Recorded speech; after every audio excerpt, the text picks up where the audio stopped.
بيتكلموا عنك وحش. امال انت فاكر ايه؟ انت يعني فاكرهم هيقولوا عليك كلام كويس؟ بيتجمعوا كلهم ضدك علشان يعملوا لك مغرز عشان تقع فيه. هو انت فاكر ان هم هيسقفوا لك وهيقولوا لك الله عليك؟ ده انت شغلك حلو قوي. مفكرهم هيقولوا لك انت شاطر، انت كويس، انت بتعمل اللي عليك وزيادة. عايزين يدمروك بأي شكل. امال انت فاكر ايه؟ هو انت فاكرهم هيقفوا معاك علشان يوصلوك؟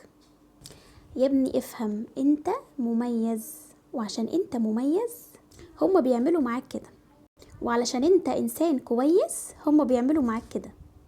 كل ما تنجح اكتر بتغيظهم، وكل ما تكون اقوى بتموتهم. عارف، بتجلطهم كده. عشان كده اجمد، لازم تجمد، وخلي دايما الضحكة كده على وشك، وما تفقدش السيطرة على نفسك. اوعى تفقد سيطرتك على نفسك. يقولوا عنك كلام وحش عادي، وايه المانع؟ يعني ضريبة النجاح. عايزين يتجمعوا ضدك، عايزين يأذوك، عادي يا ابني. والله مفيش حاجة بتحصل غير بتدابير ربنا. بيحاولوا بقدر الامكان ان هم يضعفوا طاقتك وقوتك ويخلوك ان انت ما تتحركش. لا بقى، ده انت تحاول وتحاول وتحاول، تحاول مليون مرة لحد ما توصل. وريهم قد ايه انت عنيد. انت عنيد، وريهم. عنيد علشان احلامك، عنيد عشان طموحاتك، عنيد عشان اهدافك. فاجمد وانشف، ووريهم ان انت اجمد من اجمد بني ادم فيهم. اجمد بس، لكن انت عمرك ما هتأذيهم، ولا عمرك هتقول عليهم كلام وحش زي ما هما ما بيعملوا. ليه بقى؟ عشان انت انسان كويس. كل اللي انت عايزه من الدنيا ان انت تبقى ناجح وبس، وان يكون عندك مصدر دخل وشغلانة كويسة، وانك ترضي ربنا وتربي الناس اللي عندك في البيت. عشان كده ما يهمكش كل اللي بيتقال عنك. كمل في طريقك واجتهد اكتر واكتر. ما تسمعش كلام حد، ما تسمعش كلام الناس السلبية، ما تسمعش كلام الناس اللي كلامهم يأخرك ويجيبك ورا. ما تمشيش ورا الناس اللي دايما بتديك طاقة سلبية، ودايما بيطلعوا الطاقة السلبية عليك.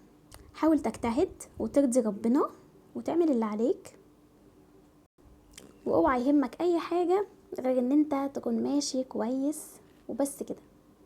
ازاي بقى تخلي اعصابك، تخلي اعدائك يفقدوا اعصابهم؟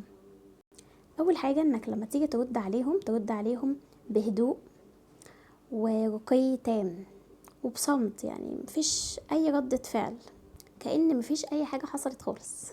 وده مش بس تسامح، ده حرق اعصاب احترافي. يعني فاهمين؟ على فكرة اكبر انتقام في العالم مش ان انت تصرخ وكده وتزعق.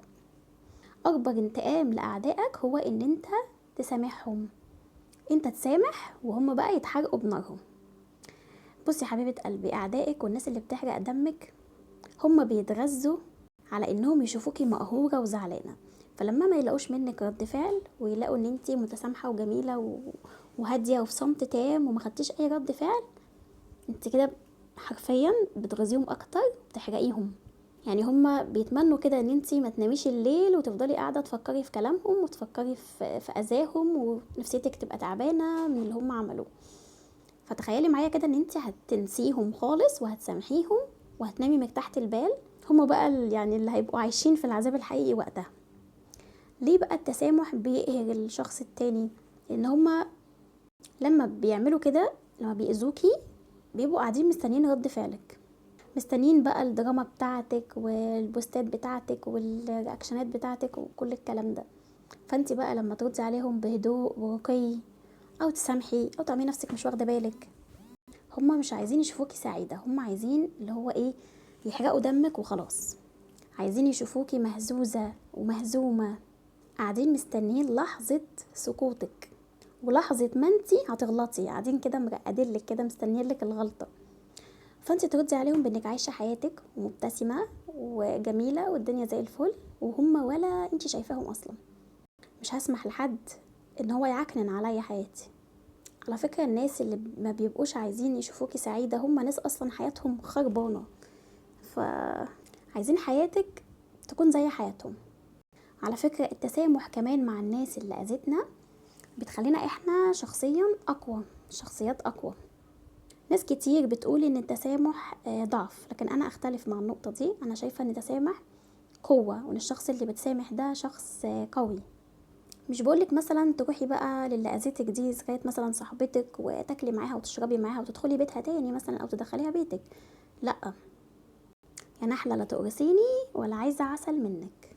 سامحي بس وانتي بعيد، خلاص انتي اخدتي بقى ايه يعني موقف وبعدتي عنها، لكن انتي خلاص انتي مسامحاها يعني علشان انتي يعني مسامحتك ليها دي هتريحك انتي شخصيا، هتخليكي انتي اقوى و... وهتريح لك انتي بالك، مش هتقعدي بقى تفكري وبتاع لان في ناس ما بتصدق ان انتي تسامحيها وتقوم بترجع يعني اسوأ من الاول. خدي بالك من الموضوع ده، يعني في فرق بين ان انتي فهمتي ومشيتي، وفرق بين ان انتي فهمتي وقعدتي كملتي معاها حياتك مثلا. طب ازاي بقى نمارس فن التجاهل القاتل او التسامح القاتل؟ اول حاجة ان انتي هتتجاهلي وجودهم خالص. مفيش حاجة بتوجع الشخص المؤذي غير لما يحس ان هو هواه وانتي اصلا مش شايفاه. يعني كلما زادت اللامبالاة ليهم كلما زاد عذابهم اكتر. سامحي لكن ما تديش فرصة تانية. سامحي بس اوعي تكوني ساذجة، والشخص اللي اذاكي مرة هيأذيكي 1000 مرة. اوعي تقعي في الفخ وفي الشبكة اللي هيرموها عليكي علشان يرجعوكي تاني. خدي بالك زي السمكة كده ما بيرموا الشبكة عليها ويسحبوها، خلي بالك قوي. تاني حاجة ان انتي تعيشي حياتك عادي جدا وتمارسي حياتك الطبيعية، تركزي على نجاحك، تركزي على مصلحتك، وتنسيهم بقى خالص خالص. لان اكتر حاجة هتحرقهم ان انتي تكوني ناجحة، ان انتي تكوني مبسوطة، ان انتي تكوني هادية ومش شاغلة بالك بأي حاجة هما بيعملوها. وهقولك كمان اخر حاجة هقولك عليها النهاردة 3 حاجات او 3 حركات يخلوك تاخد حقك زي الباشا.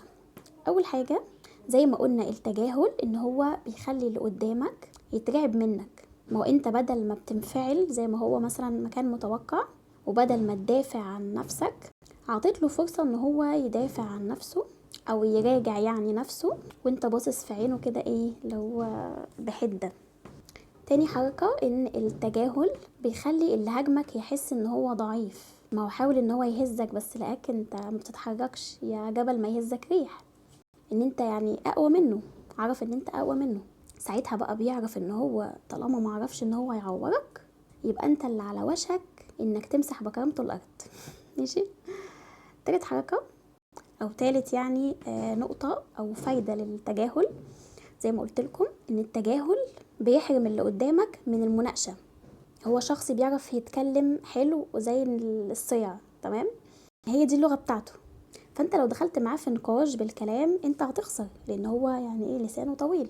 فانت بقى تكلمه او يعني ايه تتعامل معاه بلغة هو ما يفهمهاش اصلا، اللي هي لغة الصمت. هيتجن بقى طول ما انت مش عايز تديله الحاجة اللي هو نفسه فيها، ان انت يعني ترد عليه بقى، فهو ايه يقوم عطيهم لك. فاهم انت النقطة دي؟ رابع فايدة للتجاهل ان التجاهل بيخلي الشخص اللي قدامك يعمل لك 1000 حساب. ليه بقى؟ لان هو طبعا عمل حاجة فكان متوقع منك انك ترد عليه في ساعتها، فانت ما ردتش، فهو هيفضل قاعد ماسك قلبه بين ايده وبيترقب ردك القاسي بقى، يا ترى هيجيله منين ولا منين. مش هيبقى عارف بقى هو الرد ده هيجيله منين وازاي، مش هيبقى فاهم. اتمنى تكون يعني اللي انا قلته واضح، يكون الفيديو عجبكم. انا ايمان نصار. لو اول مره تشوفوني اشتركوا في قناتي فضلا وليس امرا، وفعلوا الجرس عشان يوصل لكم كل جديد. كمان احنا بنفتح لايفات بنتكلم فيها عن مواضيع ان شاء الله تفيدكم وتعجبكم. وما تنسوش يوم السبت الساعة 5 ان شاء الله فقرة اسئلة دينية تعجبكم قوي باذن الله، كل يوم سبت الساعة 5. واشوفكم ان شاء الله على خير.